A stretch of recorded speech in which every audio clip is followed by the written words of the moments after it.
إن الحمد لله نحمده ونستعينه ونستغفره ونعوذ بالله من شرور أنفسنا ومن سيئات أعمالنا.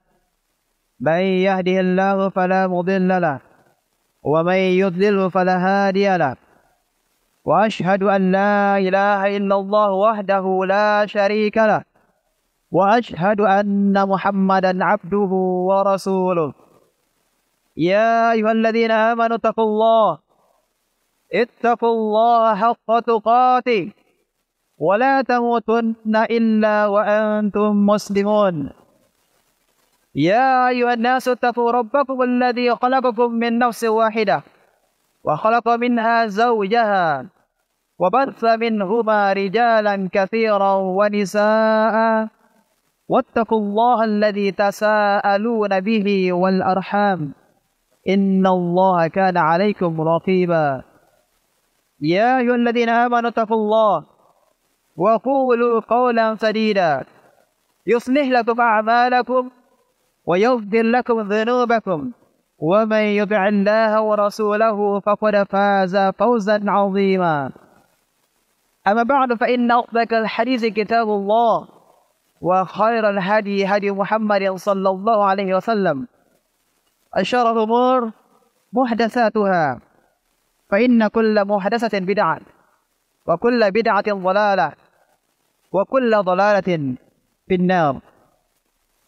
Ma'asyiral muslimin rahimakumullah, marilah kita bertakwa kepada Allah Subhanahu wa taala haqqa tuqatih, dengan sebenar-benar bertakwa kepadanya, dengan menjalankan perintahnya dan perintah Rasulnya sallallahu alaihi wasallam, dan meninggalkan larangan Allah dan Rasulnya sallallahu alaihi wasallam. Ma'asyiral muslimin rahimakumullah, sebuah ayat yang sangat familiar, yang sering kita dengar, firman Allah Subhanahu wa taala, inna akramakum indallahi atqakum. Sesungguhnya yang paling mulia di antara kalian di sisi Allah adalah yang paling bertakwa.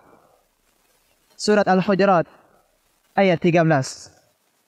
Ikhwati billah rahimahullah, pada ayat ini Allah Subhanahu wa taala menjelaskan ukuran kemuliaan adalah takwa. Tidak seperti halnya kebanyakan orang yang mengukur kemuliaan seseorang berdasarkan pada kekayaannya, kemuliaan keturunannya, atau tingginya jabatannya. Maka setakwa-takwanya seseorang apabila dia adalah orang yang miskin, maka orang masih kurang hormat terhadapnya. Setakwa-takwanya seseorang, namun jika nasabnya, garis keturunannya biasa-biasa saja, maka kebanyakan orang masih kurang hormat terhadapnya, kurang memuliakannya. Demikian juga setakwa-takwanya seseorang, namun jika dia tidak memiliki jabatan, maka masih kurang orang memuliakan atau menghormatinya. Sedangkan Allah Subhanahu wa taala telah menegaskan bahwasanya ukuran kemuliaan seseorang terpandang di sisinya adalah yang paling bertakwa. Maka semakin bertakwa seseorang, semakin mulia di sisi Allah Subhanahu wa taala. Ikhwati billah rahimakumullah, ketakwaan bukan diraih dengan pengakuan. Ketakwaan bukan diukur dengan klaim bahwa saya adalah orang yang paling bertakwa. Akan tetapi ketakwaan memiliki ciri-ciri. Orang yang bertakwa memiliki tanda-tanda. Barang siapa memiliki ciri-ciri tersebut, maka dialah orang yang bertakwa. Sedangkan siapa yang tidak memiliki tanda-tanda tersebut, maka dia tidak dikategorikan sebagai orang yang bertakwa. Akhwati billah, tanda-tanda orang bertakwa. Sahabat yang mulia Abdullah ibn Zubair radhiyallahu anhu mengatakan, ciri-ciri orang yang bertakwa adalah, beliau mengatakan, amma ba'd fa inna li ahli taqwa alamatin yu'rafuna biha wa ya'rifunaha min anfusihim. Sesungguhnya orang-orang yang bertakwa memiliki ciri-ciri, memiliki tanda-tanda yang mereka dikenal dengan tanda-tanda atau ciri-ciri tersebut. Orang-orang akan mengetahui dengan ciri-ciri tersebut mereka adalah orang-orang yang bertakwa. Dan mereka sendiri pun dapat mengetahui apakah diri mereka bertakwa ataukah tidak dengan melihat apakah ciri-ciri tersebut ada pada diri mereka ataukah tidak. Kemudian Abdullah bin Zubair melanjutkan, "Min sabrin 'ala al-bala wa ridwan bil qada." Orang yang bertakwa dapat dilihat dari kesabaran dan keriduannya ketika Allah timpakan kepadanya musibah. Maka barang siapa yang mengalami suatu musibah lalu dia sabar, bahkan dia ridha terhadap ketentuan Allah Subhanahu wa taala, maka dia adalah orang yang bertakwa. Yang kedua, wa syukrin ni'ma. Orang yang bersyukur atas nikmat yang Allah berikan kepadanya. Sekecil apapun nikmat, dia mensyukurinya.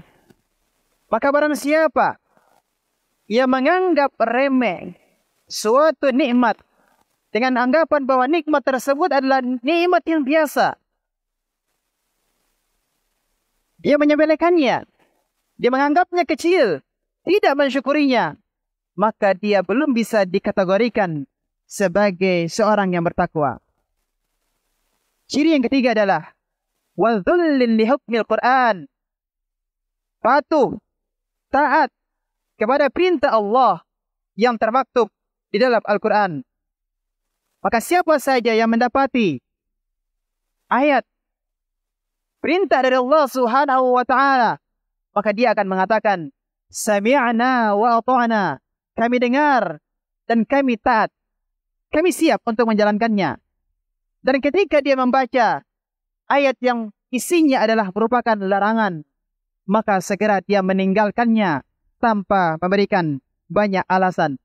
Aqulu qouli hadza wa astaghfirullah li wa lakum fastaghfiruhu innahu huwal ghafurur rahim.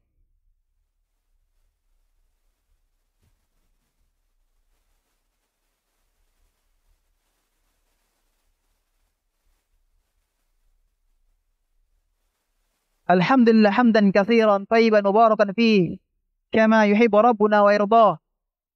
Wa asyhadu an la ilaha illallah wahdahu la syarika lah. Wa asyhadu anna Muhammadan 'abduhu wa rasuluh. Allahumma shalli wa sallim ala nabiyyina Muhammad wa ala alihi wa ashabihi wa man ittaba'ahum bi ihsanin ila yaumiddin. Ma'asyiral muslimin rahimakumullah. Marilah kita melihat kepada diri kita. Apakah pada diri kita terdapat ciri-ciri tersebut? Apabila iya, maka bersyukurlah. Semoga kita termasuk orang-orang yang bertakwa. Namun jika belum, maka berupayalah kita mengusahakan agar ciri-ciri tersebut terpenuhi pada diri kita. Ikhwati fillah rahimahullah. Ketika Allah Subhanahu wa taala mewajibkan puasa Ramadan, Allah katakan, la'allakum tattaqun, agar kalian menjadi orang-orang yang bertakwa. Maka Ramadan adalah madrasah yang akan menempa orang-orang yang beriman menjadi orang-orang yang sabar, menjadi orang-orang yang bersyukur, menjadi orang-orang yang senantiasa berupaya menjadi orang yang patuh dan taat kepada Allah Subhanahu wa taala. Maka sungsunglah, sambutlah Ramadan imanan wahtisaban, imanan, dengan meyakini bahwasanya itu adalah merupakan perintah Allah Subhanahu wa taala, ihtisaban, dengan riang gembira, dengan antusias, ridho, bahagia, dengan penuh harapan, mengharap rahmat Allah Subhanahu wa taala, menginginkan ampunan Allah Subhanahu wa taala, dan berharap agar menjadi hamba yang dibebaskan dari api neraka. Semoga Allah Subhanahu wa taala menyampaikan kepada kita bulan Ramadan dan menjadikan kita sebagai orang-orang yang bertakwa. Allahumma amin. Inna Allah wa malaikatahu yusalluna 'alan nabi. Ya ayyuhalladzina amanu sallu 'alaihi wa sallimu taslima. Allahumma salli 'ala Muhammad wa 'ala ali Muhammad kama sallaita 'ala Ibrahim wa 'ala ali Ibrahim innaka Hamidum Majid.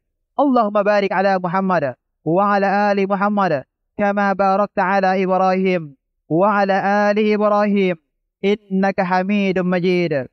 Allahumma ighfir للمسلمين والمسلمات والمؤمنين والمؤمنات الأحياء منهم والأموات إنك سميع قريب مجيب دعوات فيا قاضي الحاجات.